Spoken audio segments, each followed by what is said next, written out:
Meu nome é Alexandre Henrique, irei iniciar a aula 27 do curso de Biologia 3 e a aula será o segmento dos cordados, cordado 2.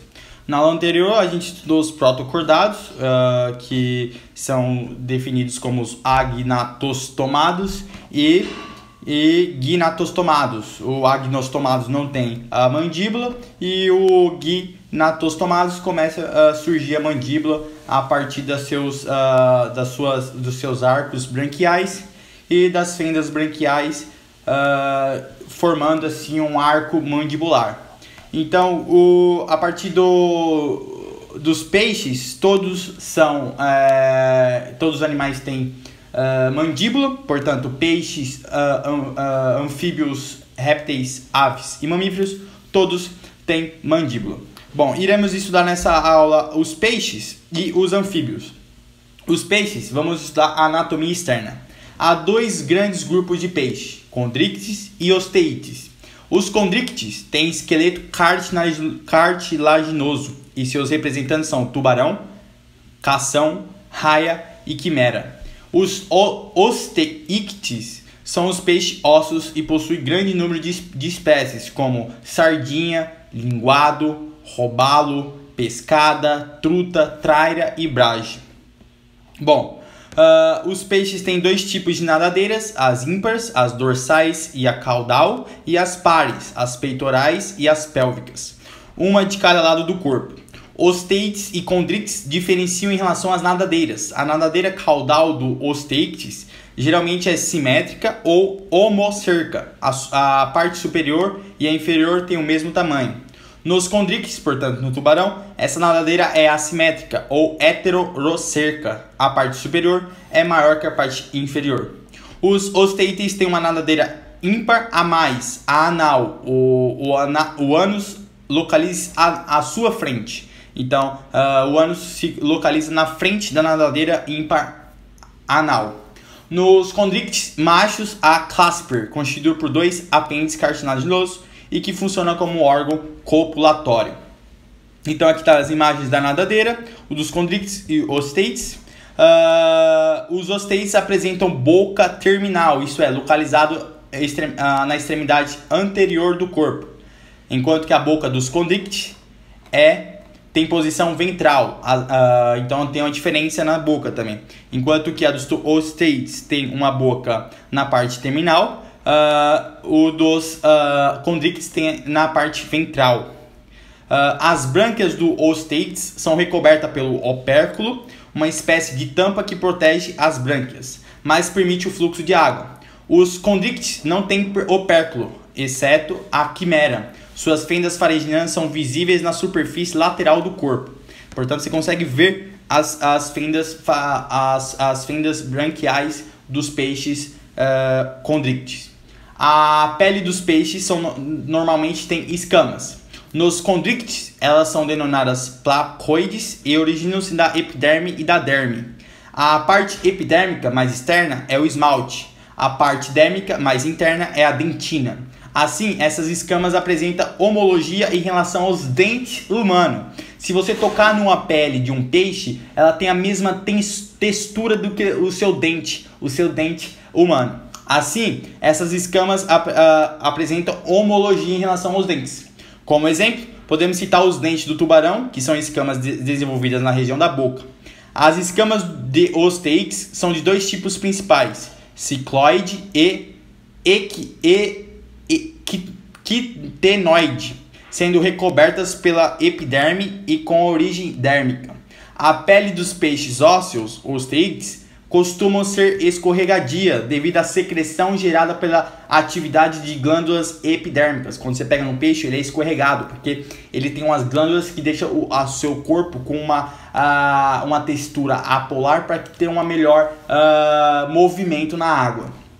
Então, aqui está a pele de um condricte, tá vendo aqui as escamas com a dentina, e aqui está uma pele de um osteite. Vamos agora para os aspectos fisiológicos dos peixes. Vamos lá. Peixes são dotados de sistema digestório completo, porque ele é um cordado, ele é um entesoário. Os condrictes têm cloaca, estrutura por onde ocorre a eliminação de urina e fezes. Os osteites apresentam ânus. Os gametas e a urina são eliminados numa estrutura conhecida como papila orogenital, posterior ao ânus. Nos seres humanos, a mastigação reduz o alimento a partículas menores e aumenta a superfície de contato com as enzimas digestivas. Peixes não mastigam o alimento e normalmente ingerem grande quantidade de comida. No interior dos condrictes, portanto, no interior dos tubarões, há uma válvula espiral, ou tiflossole, estrutura que diminui o fluxo de alimento e o deixa mais tempo sob a ação das enzimas digestivas. Esse mecanismo torna a digestão eficiente, mesmo sem a mastigação. Nos osteites, há secos gástricos, que aumenta a superfície de contato entre o alimento e as enzimas. Então aqui você pode ver a região interna, a válvula espiral, e aqui os secos gástricos do peixe condricte e dos peixes osteites. Peixes apresentam sistema circulatório fechado. Seu coração é dotado de duas câmeras, um átrio e um ventrículo.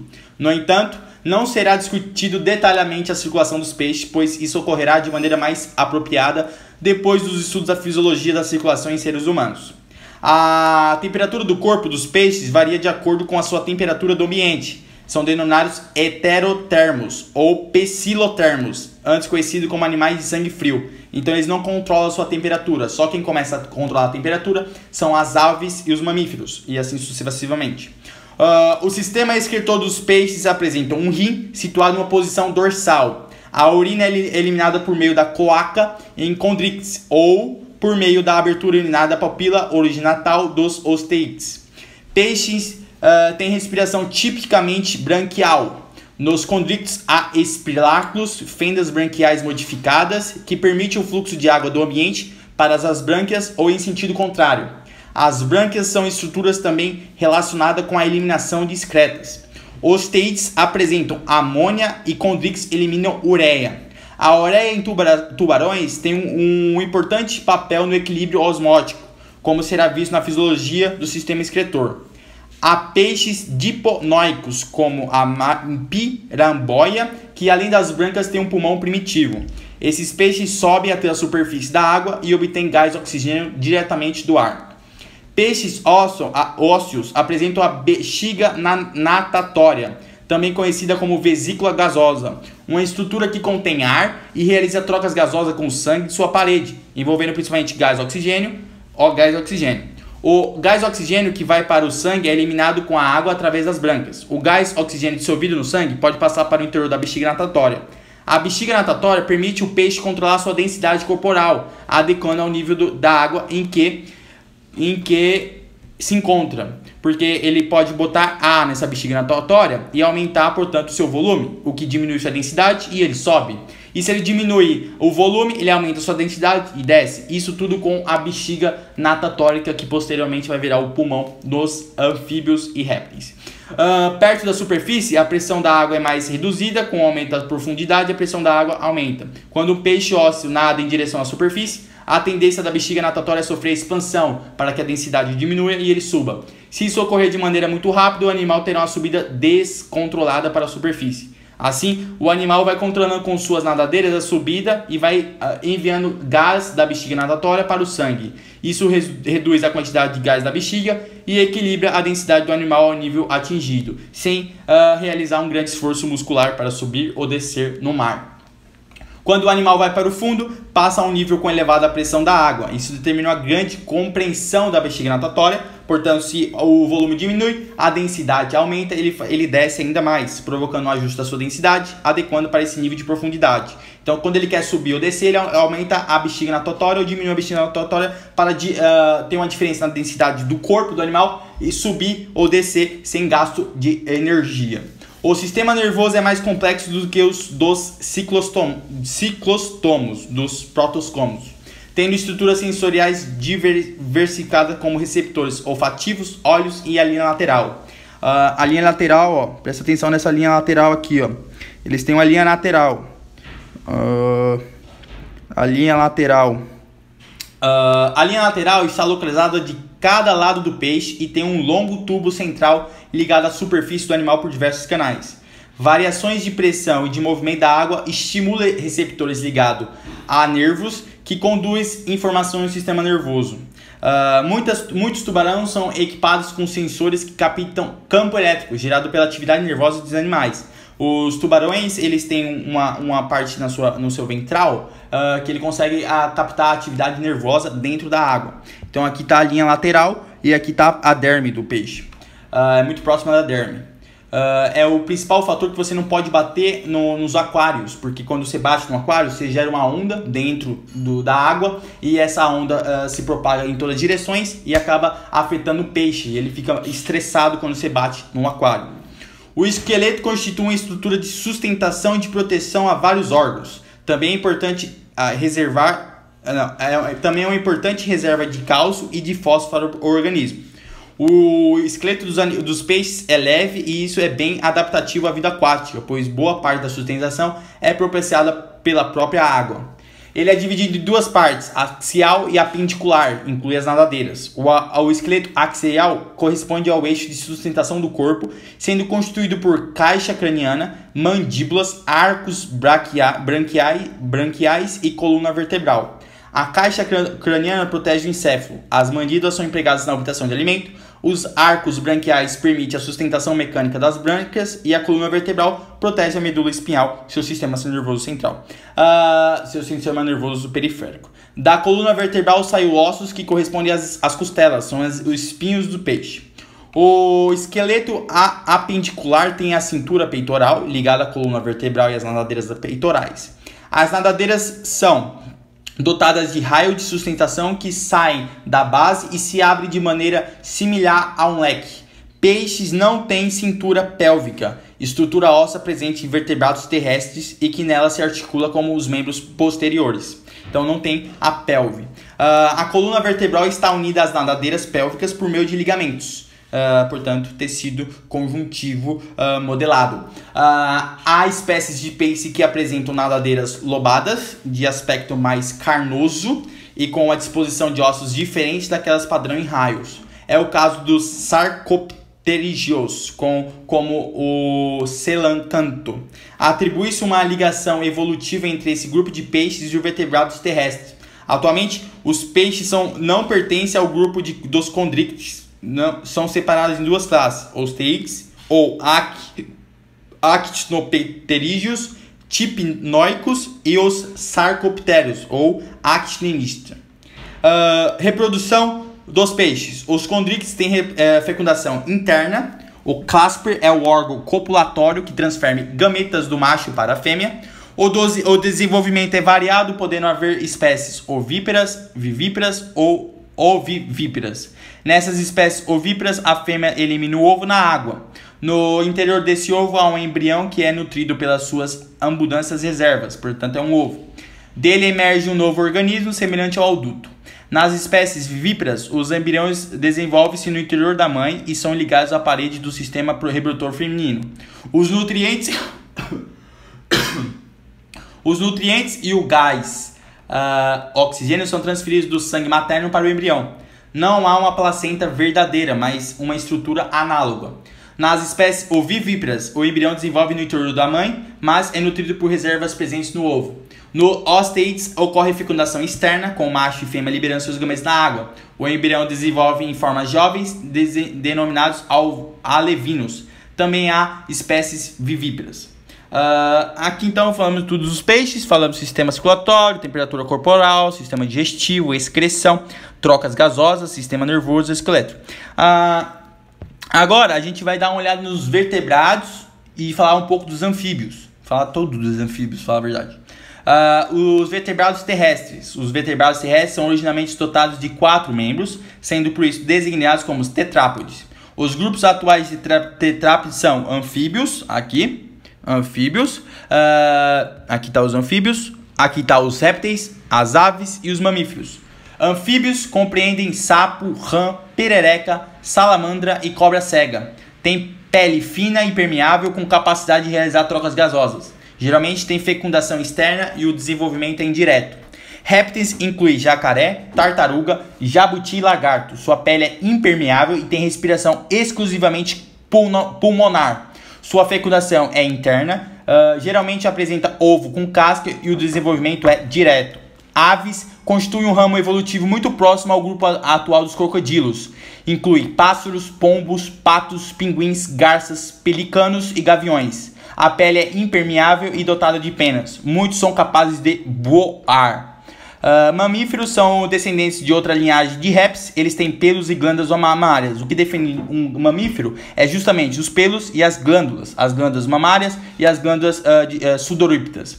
São os vertebrados mais complexos e apresentam enorme diversidade, ocupando os mais variados ambientes, como desertos, rios, mares, florestas e regiões polares. O tempo geológico é dividido em eras, que são constituídas por períodos. Essa tabela que estou mostrando mostra alguns pontos relevantes da história evolutiva dos animais ao longo das eras paleozoica, mesozoica e cenozoica. Por razões didáticas, não serão abordados eventos do Proterozoico ou dos períodos anteriores a ele. Observe que aqui no Paleozoico Cambriano surgem os agtostomados. E depois no Ordoviciano, os gnostomados e molúsculos. Depois surgimento dos gnostarários, primeiros artrópodes terrestres. Grande diversidade de peixes, primeiros insetos e tubarões surgiram dos anfíbios. O Carbonífero tem os anfíbios diversificando-se. Primeiros répteis, grande extinção. Permeniano do Paleozoico tem extinção de muitos invertebrados e anfíbios, surgindo de répteis semelhantes a mamíferos. No Mesozoico tem ancestrais dos dinossauros, surgimento de mamíferos e aves. No Jurássico tem peixes ossos diversificados, crustáceos modernos, dinossauros passaram a dominar. No Mesozoico, Cretáceo tem a grande extinção, inclusive ancestrais das aves, existência dos maiores répteis. Aí no Terciário tem a divulgação dos mamíferos, surgimento dos primatas. E no Quaternário do Cenozoico, que é hoje o surgimento do Homo sapiens a partir de 2 milhões de anos atrás, que vem desenvolver até o Homo sapiens sapiens, o homem sabe que sabe. Então, vamos estudar os anfíbios. No período devoniano, um grupo de peixes ossos passou por importantes modificações evolutivas, dando origem a vertebrados adaptados ao meio terrestre, os primeiros anfíbios. Os anfíbios correspondem a um grupo de transição entre o meio aquático e o meio terrestre. Os répteis efetivaram essa conquista. Com o tempo, a partir das diferentes linhagens de répteis, foram geradas as aves e os mamíferos. Então, os anfíbios, eles vivem na água e eles vivem na água e na terra. Eles não conseguem sair da água efetivamente porque a sua reprodução depende da água. Aspecto externos e fisiológico. As aquisições evolutivas mais significativas que deram origem aos anfíbios foram principalmente no sistema circulatório, no esqueleto, na excreção e no tegumento. Vamos falar de cada um. Sistema circulatório e temperatura. O coração dos anfíbios é mais complexo que o dos peixes. Apresenta 3 cavidades, 2 átrios e um ventrículo. Anfíbios são vertebrados pecilotérmicos ou heterotérmicos, isto é, sua temperatura corporal varia conforme a temperatura do ambiente. Então, eles não regulam a sua temperatura, por isso que eles têm que ficar no sol durante o dia para o seu corpo se aquecer. O esqueleto. Os anfíbios têm esqueleto mais robusto do que o dos peixes e suporta a ausência da sustentação proporcionada pela água. Portanto, ele consegue vencer a água e sair para o meio terrestre. Seu esqueleto é dotado de cinturas peitorais e pélvica, associada aos membros capazes de realizar o deslocamento em meio terrestre, principalmente com movimentos saltatórios. Pererecas possuem ventosas nas extremidades dos dedos, o que lhes permite subir em árvores com facilidade. Então, a gente está vendo a pélvica. A gente tem a pélvica e a cintura escapular. Excreção. Aqui está a estrutura do corpo. Aqui, ó, a pélvica e escapular. Excreção. Muitos anfíbios têm fase larval aquática, girinos, que excretam principalmente amônia, de alta toxicidade. As larvas dispõem de água abundante para a diluição dessa excreta. Normalmente, anfíbios adultos são de meio terrestre úmido, como ocorre com sapo e perereca. Eles excretam ureia, um composto nitrogenado com menor toxicidade do que a amônia. A excreção de ureia é mais econômica em termos de água do que a amônia, porque a amônia é tão tóxica, ela precisa de muita água. A amônia é solúvel na água, então você consegue eliminar a amônia em meio aquático, mas sem ser meio aquático só pode eliminar ureia ou ácido úrico. Ureia é relativamente um pouco polar, portanto dilui em água, e o ácido úrico é a excreta dos pombos, bastante insolúvel. Respiração dos anfíbios. Os anfíbios normalmente apresentam a forma adulta adaptada ao meio terrestre úmido e a larva adaptada à vida em água doce. A larva apresenta respiração branquial e cutânea, enquanto os adultos terrestres têm respiração cutânea e pulmonar. Uma importante aquisição dos adultos foi o desenvolvimento de pulmões, permitindo a realização de trocas gasosas com ar. Os pulmões de anfíbios são como dois sacos sem subdivisões, tendo uma pequena superfície para trocas gasosas. Aqui está o pulmão de um anfíbio. Ele evoluiu da bexiga natatória dos peixes. O tegumento, revestimento do corpo. O tegumento é constituído pela pele, que é fina, úmida e permeável. No entanto, esse tipo de pele permite a realização de trocas gasosas, mas torna o anfíbio restrito ao ambiente terrestre úmido, porque se ele sair de um ambiente terrestre úmido, ele seca e morre. Em meio terrestre seco, poderiam sofrer rapidamente desidratação e morrer. A epiderme tem um pouco de queratina, uma proteína que proporciona a impermeabilização da pele. E apresenta anexos, como glândulas produtoras de muco, que protegem a pele. Muitas espécies têm uma glândula produtora de veneno. Algumas espécies dotadas de pele com veneno apresentam cores vistosas. Isso corresponde à coloração de advertência, que evita o ataque de predadores. Na parte dorsal de sapos, há duas glândulas paratoides, com aspecto de almofadas. Essas contêm veneno, que é liberado quando as glândulas são comprimidas. Por exemplo, quando uma cobra abocanha o sapo. Frequentemente ela acaba não ingerindo o animal. Então aqui está a glândula produtora de veneno, que ela só solta o veneno quando é comprimido. Bom, sistema nervoso. O sistema nervoso é mais desenvolvido que dos peixes. A linha lateral está presente na larva, mas desaparece durante a metamorfose e o adulto não possui essa estrutura. Nos adultos, há membranas tipânicas externas e visíveis, conferindo a capacidade de se adaptar a sons do ambiente terrestre. Os olhos do anfíbio são bem desenvolvidos. Sistema digestório. Larvas de sapos alimentam-se de algas e vegetais aquáticos. Sapos adultos alimentam-se de insetos. Projetam sua longa língua e capturam pequenos animais que são engolidos sem realizar a mastigação. Existe a cloaca, por onde são eliminadas as fezes, urina e os gametas. Classificação e reprodução. Os anfíbios são divididos em três ordens: anuros, orodelos e apódes. O anuros tem patas e não apresentam cauda, inclui sapo, rã e perereca. Os urodelos têm patas e são dotados de cauda, inclui as salamandras e os tritões. Muitos urodelos apresentam neotenia, isto é, sua fase larval torna-se sexualmente madura e com a capacidade de reprodução. Os apódes têm o corpo cilíndrico e não possuem patas, com a boca cega, como a cobra cega, de ambiente terrestre úmido com olhos rudimentares. Apresentam fecundação interna e não têm desenvolvimento larval.